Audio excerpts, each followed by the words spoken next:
আজকে করব আমি তেলাপিয়া মাছের ফ্রাই। তো সবার প্রথমে আমি মাছটা কেটে নিয়েছি।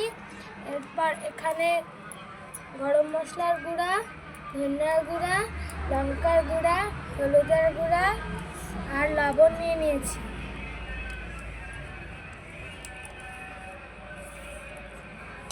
আর এখানে আমি নিয়ে নিয়েছি লঙ্কা ও আদা বাটা।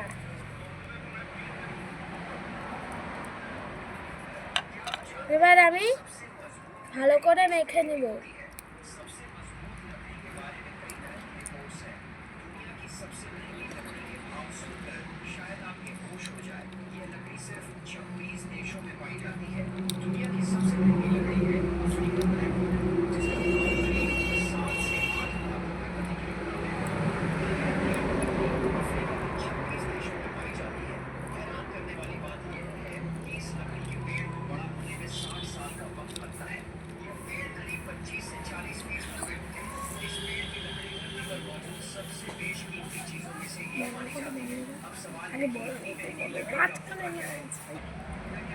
এখন হয়ে গেছে। এবার কড়াই আমি আগের থেকেই বসিয়ে রেখেছিলাম। এবার কড়াইয়ে তেল দিয়ে দেব।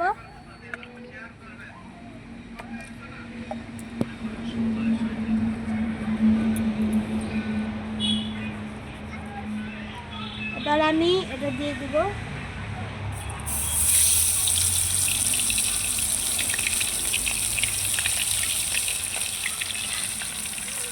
সাইডে বন্ধ করে